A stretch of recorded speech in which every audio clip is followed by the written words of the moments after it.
today. Is AI just going to make accountants turn their little brains off and just trust the robots to do all the work? What about the youths? How do we balance leaning into AI with like the foundational knowledge that you still need? Also, did you hear Microsoft launched a Copilot function in Excel? It's like AI built into the spreadsheet cell. Also, some new tech for cloning your identity that's specifically for accountants. And the granddaddy question, how do we make sure our accounting firms aren't just totally wiped out by AI? I think some people are actually coming around to some wild stuff we've seen from AI lately, and they're like, oh crap, this actually is feeling a little more real than I thought it would. Now maybe a little more concerned. We got a big old AI mailbag, Q&A, grab bag. We're covering it all today, okay? Come on in.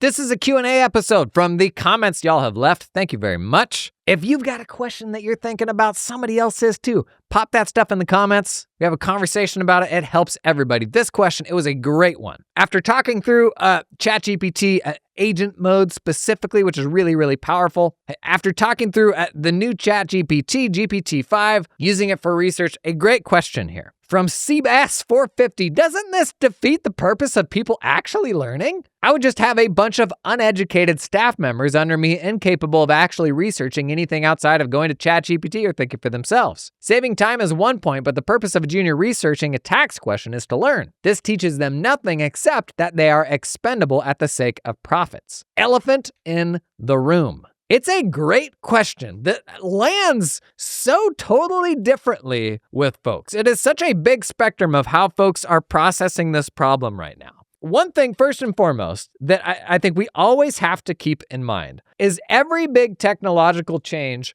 comes with a version of this pang of, this wasn't my experience. How will anyone else ever get to where I am right now without walking the same steps that I walked? And if you think back, specifically through the lens of tech and accounting, at all the examples we've had of this, I mean, there's some big ones. Imagine the first time people were using software to prepare tax forms and not doing it on paper. And I know a lot of listeners are like, I still remember what that was like. I did a lot of that, whippersnapper. The first guy I worked for, he said it was essential that I could still prepare a 1040 on paper. And it was a little exercise that he made us do. If you spent decades completing paper forms and then somebody came along and said, this computer's just going to calculate everything for you, you're going to say, first off, I'll believe it when I see it. But second, this is what I do. I calculate stuff on forms. If the computer does this, what am I even going to do? And how am I going to do it well without the knowledge of how to prepare that form? I mean, even just like putting the accounting ledger on a computer. I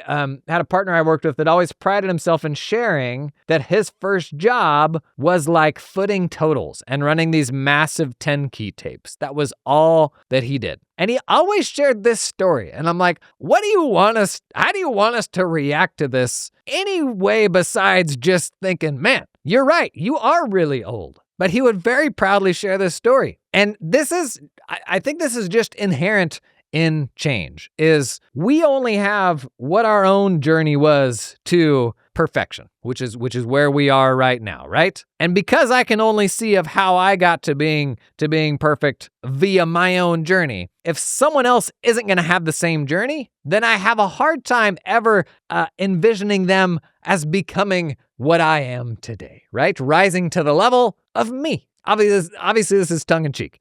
But the reality is, I think here, that we always have to balance with change is the way that we did something before, that is going away, and we can see that there will be a new way, but we're still grappling with what that new way even is. And we can't see the nuance in it. We can't see the upsides in it yet. But if you strip this back to the core of the question, how will you know how to do anything if AI just does it for you? There's a lot of validity to that. Like, there are just things you won't have to do anymore. I mean, when we got software research tools, and you didn't have to go to the library, like the library in the office of all the books, and find the answer, that was a big change. How are you ever going to learn how to find an answer if you just trust the software to serve the answer up to you? AI is like that on steroids. But even if we look at the example of ChatGPT, the notion of ChatGPT making us dumber I can tell you the most happy ChatGPT users today are using it as the ultimate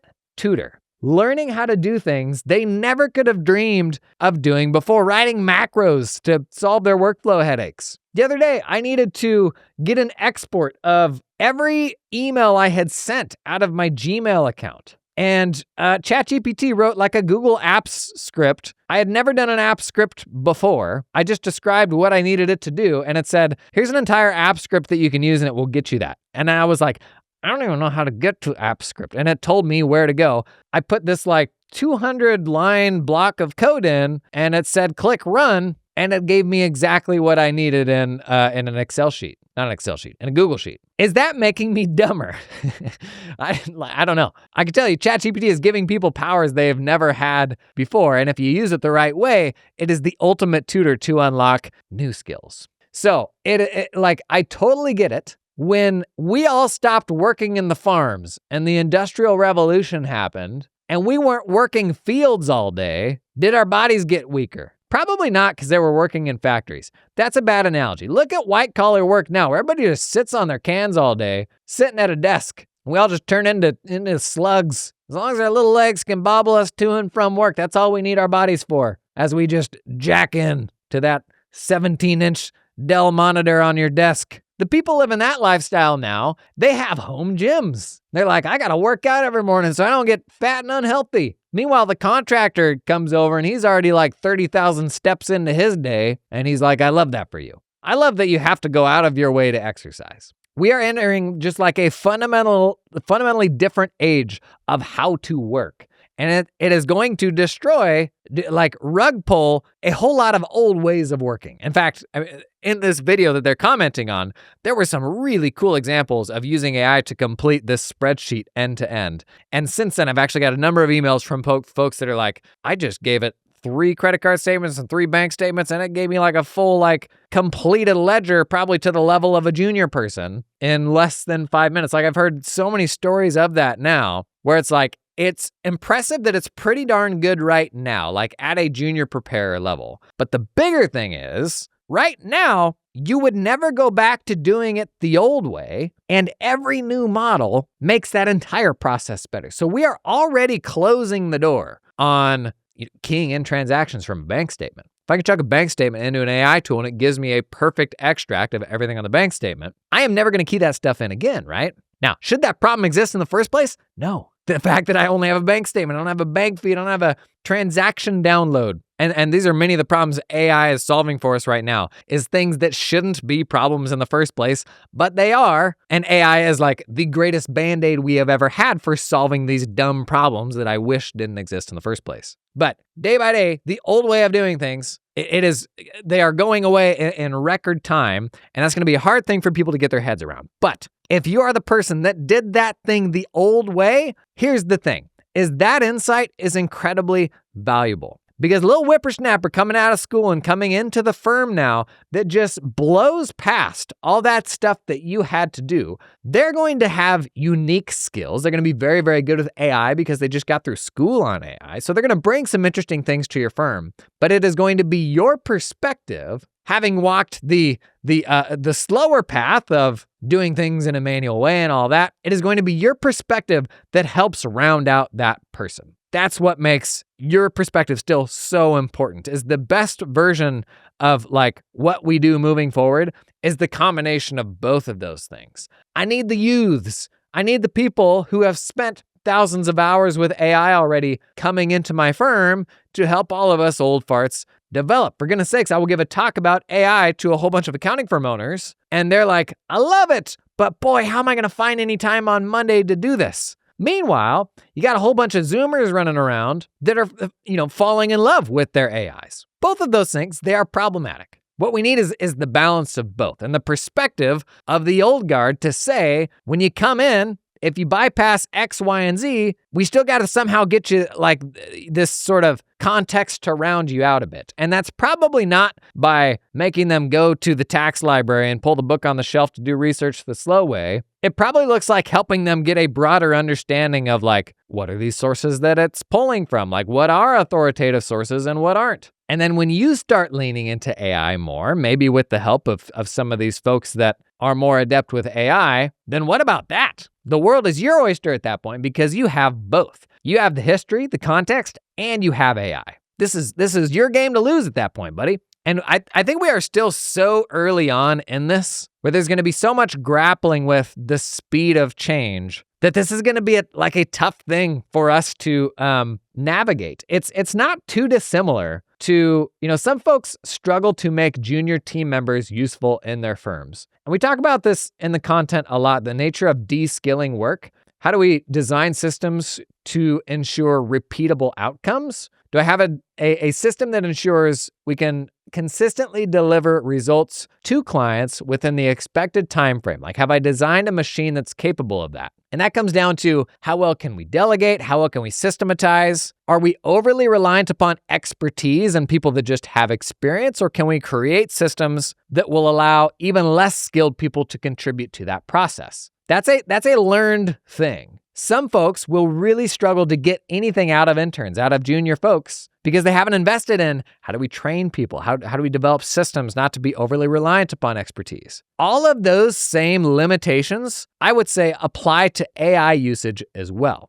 There's people right now who can take AI in its current state and it be a tremendous resource for them. There's other people who can go to the exact same AI and they're not sure how to ultimately save time with it, right? And so a very practical example, if we bring this back to research, is the way that I prompt AI to give me a research answer needs to be the same way I would prompt a junior person to bring me an answer that is provable. I don't just have them research something and have them come back and say, here's the answer, and that's it.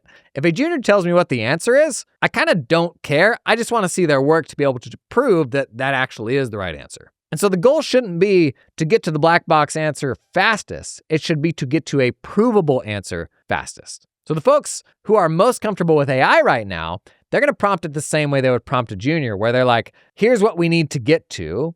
Here is how I want you to organize your answer in a way that's easy for me to review and confirm, because the goal here is to prove to me what the answer is, not just give me an answer. But if you got somebody that's still starting out with AI, what they're going to do is they're just going to rock up to that prompt box and say, what's the answer for XYZ? And it comes back with an answer. And then they're like, well, now what? Now I got to go read all the backup stuff. I got to do all this homework and basically grade AI's paper to know if I even have something I can use. Similar to how turning other human beings into producers that are contributing to the value of the firm, you got to learn how to use AI to make it a valuable contribution to the firm. And this is not just something that the big bosses need to be learning. It's something we need to be instilling in our entire teams. And that happens by just using it every day. Having it up on an extra monitor, getting the team together every week to share how they're using AI, what's working, what's not working. It's an entirely new approach to work where every single member of your team is on their own learning journey. And we need to be ourselves growing as we grow the folks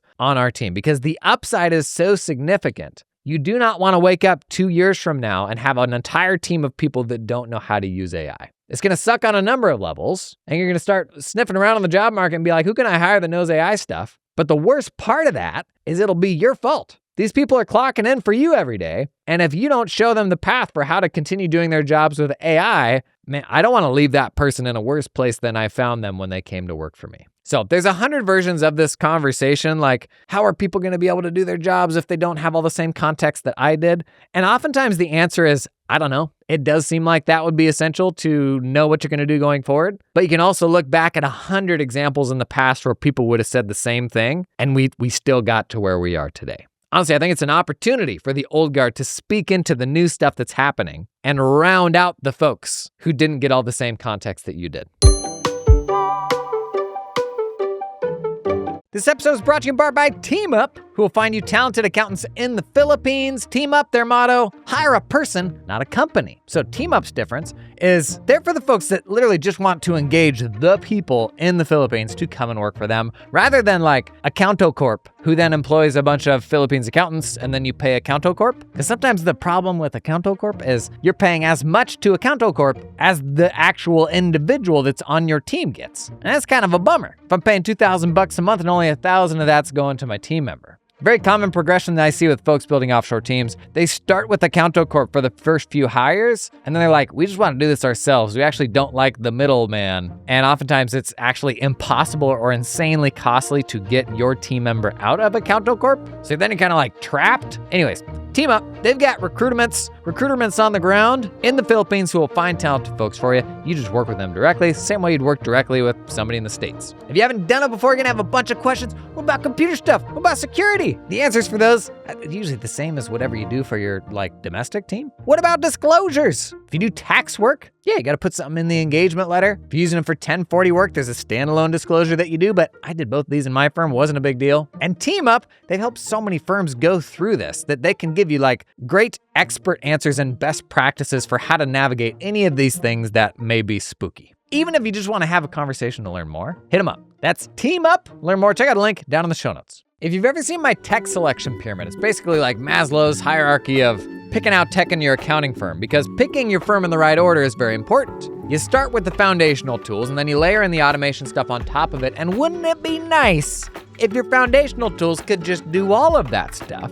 One of today's sponsors, ClientHub, they're trying to do just this, smooshing several of those layers together because they're a practice management system, but they're also doing really cool month-end close automation stuff for bookkeeping practices. So you get all the practice management goodies to manage all aspects of the firm, but it's got a super deep integration with QBO and Xero and has a step-by-step process for managing every aspect of the close. Even some cool stuff like pulling in uncategorized transactions, and you can push those straight out as a client task all inside of ClientHub. Core part of ClientHub is kind of having this two-sided task management system where there's the work that you do, and anytime you need the client to do something, you push that task to them, because the reality of getting work done in an accounting firm, you gotta work together. We're most often blocked by the stuff that we need from clients, right? So pulling that all together into one system and doing some cool month-end close automation stuff all in one place, ClientHub's doing a really cool version of that now. And if you're a bookkeeping practice, it ought to be on your short list of PMs to look at. To learn more about ClientHub, check out the link down in the show notes.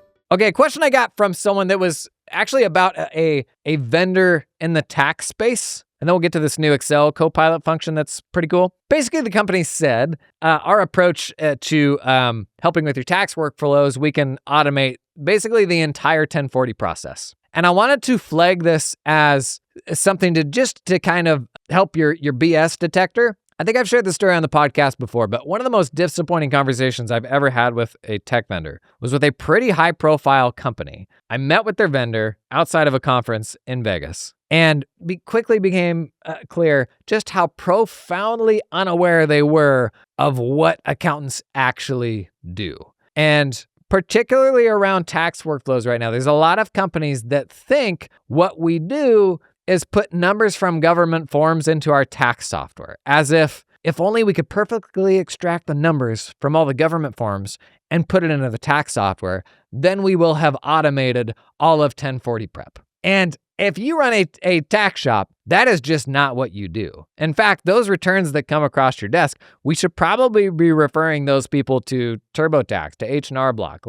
That's probably not work that we should be touching. The government forms are 10% of the equation, usually. And so when you hear stuff like this, they're going to automate the entire 1040 process. And I've actually seen this countless times now, because we had a lot of folks in the OCR era that said they were going to do the same. They were going to do all the extraction from the W-2s and 1099s and brokerage statements and all that. And then they would integrate with your tax software. And really only 2 or 3 companies survived that. You had SurePrep, you had Gruntworks, and then you had the first-party extraction solutions from each of the tax softwares. But that's not 1040 prep. That's not tax prep. There's so many more things that go into it than government forms. So it is worth having your BS detector up, especially in the AI age right now where people are making a lot of promises. If I hear that, that's a very clear signal that they aren't far enough into this yet to understand the problems that need solving.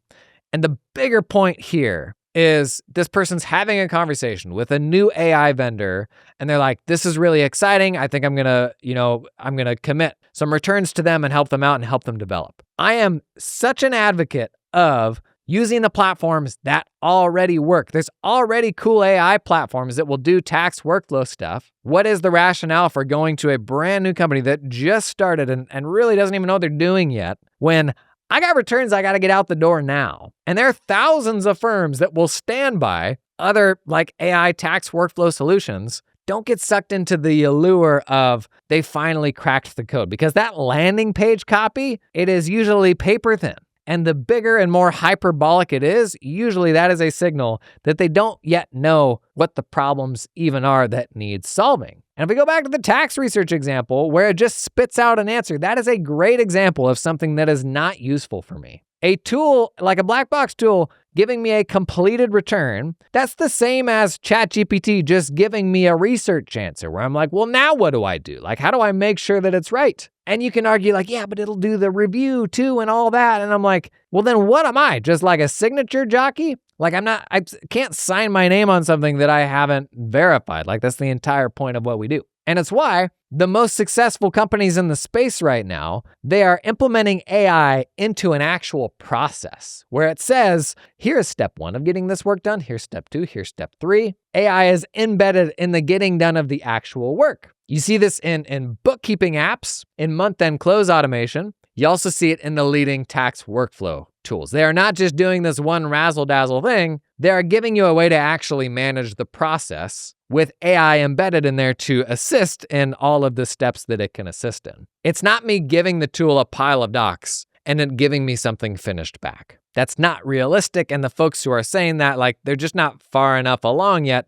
to realize that's not where we're at today. Be discerning when you are talking with especially new AI vendors. I always tell people when they come to me with a brand new app and they're like, have you heard of this one yet? It looks so cool. There's definitely a chance that you're the only person that found that app and, this is really going to change things for you. But the much more likely scenario is it stinks or it's brand new or a bunch of other people have used it and they left it. And it's why my recommendation is like, go and use the stuff that works. And we're not talking like old stuff. Like I am very much early adopter, but it's a balancing act here because if I've got 100 returns I got to get out the door, 1,000 returns I got to get out the door, I want to run that through stuff that I already know works. I can for sure test new platforms and support them along the way, but like the core getting done of the work, I need reliable tools that will get that stuff done for me. Okay, we got a new Excel, it's a month or two old now, Copilot function. So inside of Excel, you do equals Copilot, and then whatever you put inside the parentheses next to the function is basically a prompt that it throws to Copilot, and then it gives the response from the AI model in that cell. So for example, I could write a formula in Excel that was equals Copilot, open parenthesis, what's the capital of Oregon, close parenthesis, and then it would load for a second, and then the value in the cell would be Salem. And so this is cool for some stuff, but not a replacement for like math, stuff that we already have formulas where it can handle. I would say it's better for more like open-ended things. The capital of the state being a good example. Like if you had a whole bunch of states in your spreadsheet, and then the next column over, you have the Copilot formula, and it says, give me the capital of this state, and then you point it to the state cell, and you pull that all the way down, it'll give you the capitals of all those states. You could also do that for population. Ask it for the population of all those states, pull it all the way down, and it'll give you numbers for all those. You can say, if you're looking at a client list, you can say, see if you can go out and find me the LinkedIn for this person, and then give it the first and last name, maybe the company they work for, pull that down, and then Copilot will actually try to get that stuff. I don't know if it only uses what the AI model knows or if it'll actually go out and do web browsing. But we've had examples of this sort of AI formula in other spreadsheet tools. I can tell you one way that I use this that's actually really, really cool is we've got a big old CRM of like all the subscribers on the newsletter and all that. And next week, I'll be hosting an event in Salt Lake City, the Big Salty. And what I can do is I've got all of these folks and, it's like 20,000 people and we've got all of their, most of their locations. We've got a tool where like it can go to their LinkedIn and if they have their location on their LinkedIn, we can enrich the CRM with where those folks are, city and state generally. But that doesn't tell me if they're near Salt Lake City. I could go in and pull everybody who's in Salt Lake City, but there's a whole bunch of folks that are within a 1 or 2 hour drive of Salt Lake City, but live in other cities, and I don't know what all those cities are. And this is an example of where the Copilot function could do this. We use a different marketing tool for this. But you create another column and you give it the prompt, is this city, and then you point to the city field, within a 2 hour drive of Salt Lake City. And then you pull that formula all the way down The last part of that prompt would probably be only respond yes or no, and it can populate all that stuff. I actually just did that across 20,000 records. It's super, super cool. To be clear, I wasn't using Copilot, I was using something else. But AI built into your spreadsheet, it does open up some cool possibilities. It also opens up a ton of misuse. It's kind of like coming back to AI being a Band-Aid. There's going to be people who can't figure out a formula and they just end up chucking it in Copilot. Like they can't figure out the right way to do it, so they just write a big long prompt into an Excel formula and then point it to a few different cells and say, figure it out. And that might work, but a lot of times also it won't work because it's not perfect. It's another example of where it's a cool, novel, new AI thing, but we're actually just blocked on the use cases. Like we've never had something this flexible, so you don't even know where to begin to use it. That's the coolest example I've got of going down a list of people and seeing like who's within a couple hour driving distance of a city. The biggest bummer about this new Copilot function is you have to have the paid Copilot business plan. I think it's like $30 a month. You got to have that to get the Excel formula. And if you've heard anything I've said in the last 3 years, it is that never buy Copilot before you buy ChatGPT because it is just so much worse. Really sucks, man. Microsoft has so dropped the ball on all things AI. It's kind of a bummer. 2 more questions in the mailbag. Have I seen, it's a software called Arrive. The website is arrive.accountants. The headline is, who would you clone within your accounting firm? A new infrastructure built to enhance productivity, removing the need to hire more labor. There is a tag at the top, right above the hero text, with a little award ribbon that says, Best Accounting Firm Platform in 2025. They exhibited at Scaling New Heights. I've talked to them a little bit. The quickest way to turn me off a platform like that is making dumb claims. And even just that framing, I don't want to dunk on them too hard here. Even just that framing, best accounting firm platform in 2025. What does that even mean? Accounting firm platform? If you dig into the copy on software companies' websites like this, you can usually see, you usually kind of suss out what their understanding of the environment is. Especially in the tax space, you will see they make reference to CPAs. When it's like, I think what you actually mean is tax professionals. Usually you can suss out how far along they are. So still early days for this tool. But somebody asked, what do I think of this? A dedicated tool for creating AI avatars for accountants. This stuff's been around for a while. We've talked quite a bit about the assistant that I have set up on Delphi. It's basically a chat bot that's trained on all the episodes of the podcast. It's cool, it's novel, but the framing sometimes here is problematic because ultimately it can't be a replacement for you and for your identity. If we think about where we're heading and AI being tremendously useful for getting a bunch of work done, what's left on the other side of that? It is us, it is our relationships. That's the most valuable thing that we have. So right now, if I deliver financial statements to my clients with a little Loom video each month and they can see my head and a little talking bubble next to their financial statements, that's the last thing I'm going to automate with AI. So my framework for this basically is, if there's a human element in that delivery right now, I would not replace that with AI. If there is no human element at all, then maybe it makes sense. And a good example of that is like a chat bot where they can get instant access to your expertise. It's not as good as the real deal, but I also can't talk with 100 people 24/7. And so there are things that can do as well that you can't do. Specifically around video, I think we have to be careful to not send things over video unnecessarily. And I would say most of the time an AI-generated video could have been an email. Don't make me watch a video if it's something that I could have read in text. To me, the value of doing tax return deliveries and financial statement deliveries over video is you can more effectively communicate the nuance and also show them as you describe what's happening so they get an understanding of the tax forms or what they're seeing on the balance sheet. That's the value of the video, is the talking with the seeing. And also the upside of them seeing your face, because oftentimes they'll go a whole year or they'll go a whole month without seeing you anywhere else. And so it's a good reminder of you, and you can kind of express some humanity there. But for example, last time I closed on a house, I got an AI video from, I don't even remember who it was in the process. And I sat there and I watched it, and there were no actual people in it. And it was just like a custom sort of 2-minute video that pulled in a bunch of variables from the home purchase. And I'm like, I would love to have those 2 minutes of my life back. If there was anything important to communicate to me, like they made me watch that video as part of a process, I'm like, man, I could have read that in 4 bullet points. So there's going to be some cool applications. A very good example. And we'll put the AI assistant for this episode in the show notes if you haven't played with it before. It is pretty cool because it's trained on all over 500 episodes of this podcast. And what it is most useful for is search.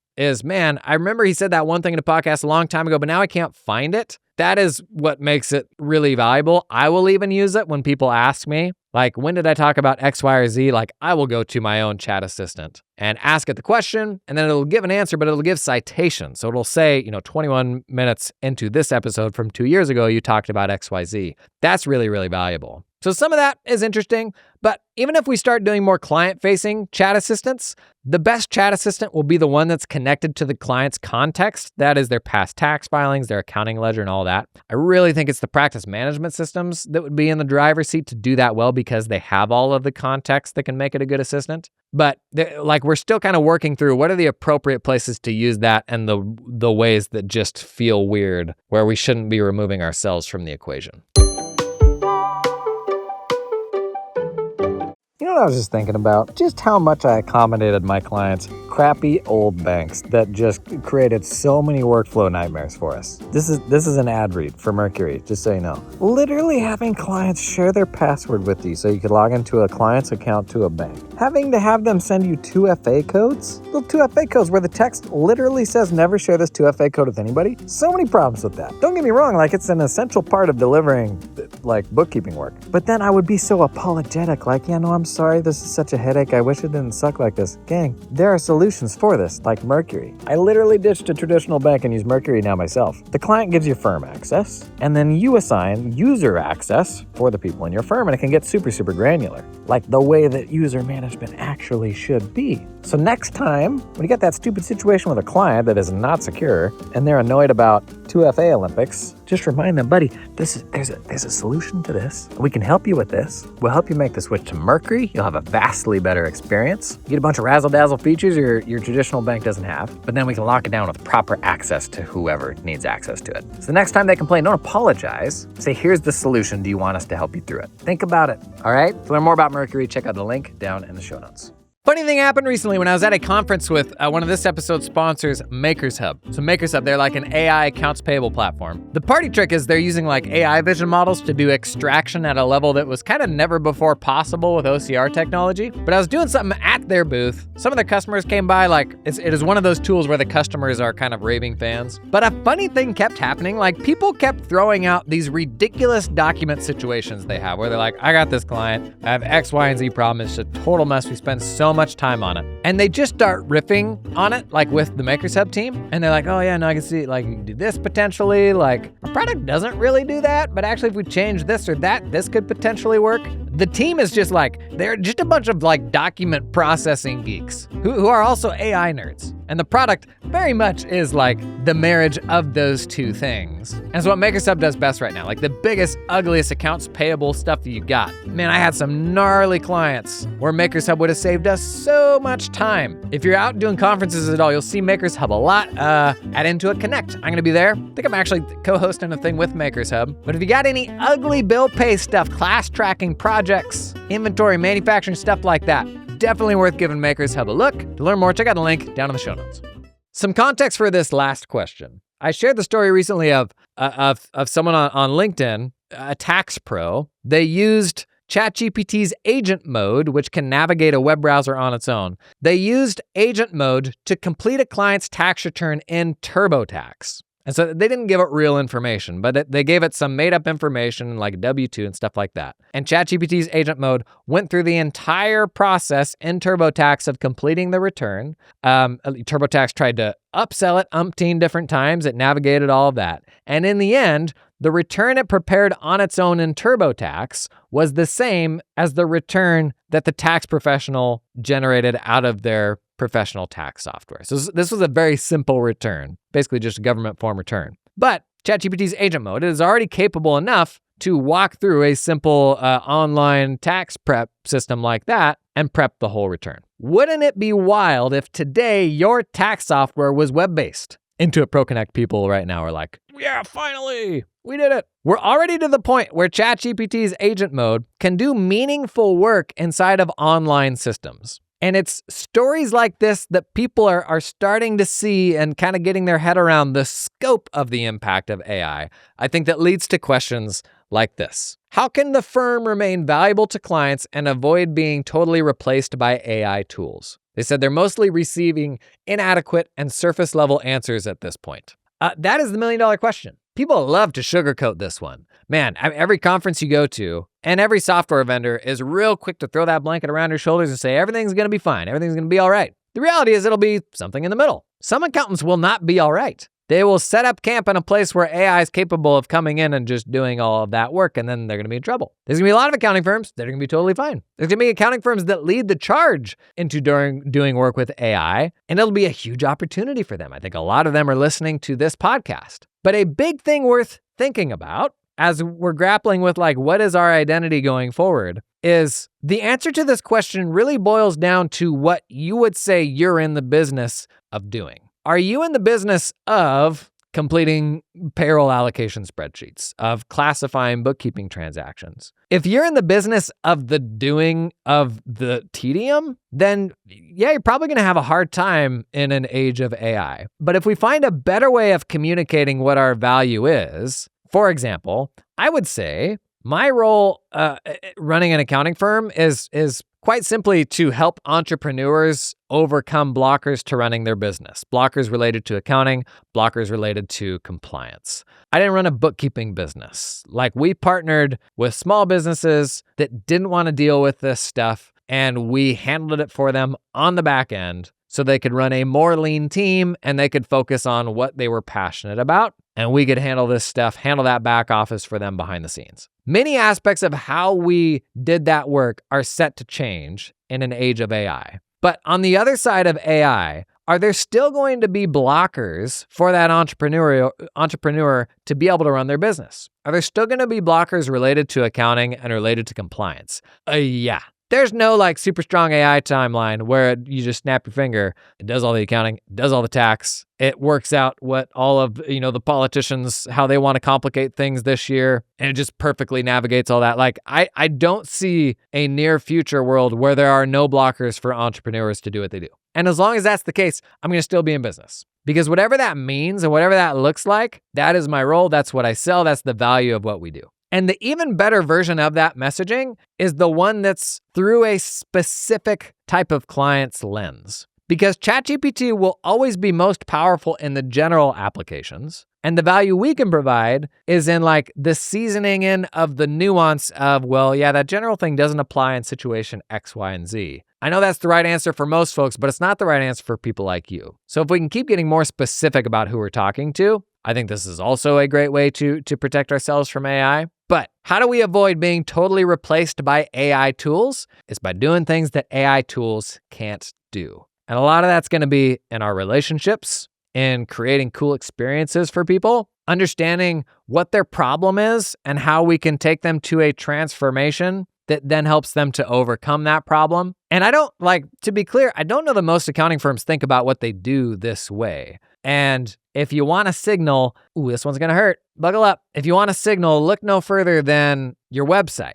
Is your website a big list of all the services that you do? If this is how we talk about what we do, then when AI can do that, or can do 80% of it or 90% of it, then how do we communicate our value, right? So we got to sort of escape this menu-based, we're going to do XYZ, buy some hours from my accounting staff sort of approach, and instead keep super plugged into the problems of the people that we want to serve and continue solving them, even if the way that we solve them and what those problems are continue to evolve. Let's not forget, we're talking about how our businesses change with AI. How are our clients' businesses navigating AI? That's arguably a huge opportunity right now, is to help them through that transition. I mean, accountants were certainly central to the cloud technology adoption and cloud accounting and having sort of a cloud-based back office. Accountants played a huge role in all of that stuff. For some reason, we always get stuck with these sort of big tipping point sort of changes, and we hold small businesses' hand through it. I think AI is going to be no different in all likelihood. But it boils down to what we communicate we are in the business of doing. We did an episode the other day on kind of talking through people's websites. I think the most important thing to put on a website is a really painful pain that somebody's experiencing right now and framing ourselves as a solution to that pain. Is AI going to take away all of an entrepreneur's pains? Sure seems unlikely. And as long as we can keep grounded in that, and plugged into their journey and how we can support a specific type of entrepreneurial journey, it seems unlikely accounting firms are going to be in trouble anytime soon. That being said, the one thing I always try to season in here is there's also a timeline where like that future world is just maybe a little bit better of a world to live in where we're working a little bit less. Like, let's not close the door on that possibility. I got little kids and I don't want to root against AI and end up with a bunch of kids that are living in this like work-obsessed, sort of workaholic, work a crazy number of hours sort of culture. Like, I wouldn't mind it if that wasn't how people were wired when my kids got older. So I also don't want to like root against a better future. I mean, there's many aspects of this AI timeline that are very problematic, but I don't want to cling to like, no, I don't want how it is to change, because we can certainly make improvements on the way things are right now. The amount of time we spend keying things into software still, the amount organizing we do of documents, of PDFs, annotating PDFs, just stupid stuff like that. I hope 5 years from now, we look back and we're like, yeah, no, we don't really miss that. We're actually totally fine that all that stuff went away. I don't know. What's your take on this? Drop that down in the comments. I mentioned I'm going to be in Salt Lake City next week. I think we'll have announced it by the time this has gone out. jasononfirms.com/events. If you're in that neck of the woods, come out and hang out. It's going to be just like a dinner or happy hour sort of thing, I think. Whole bunch of live events we're about to announce. I'm very excited for that. But gang, thanks for coming and hanging, and I'll catch you in the next one.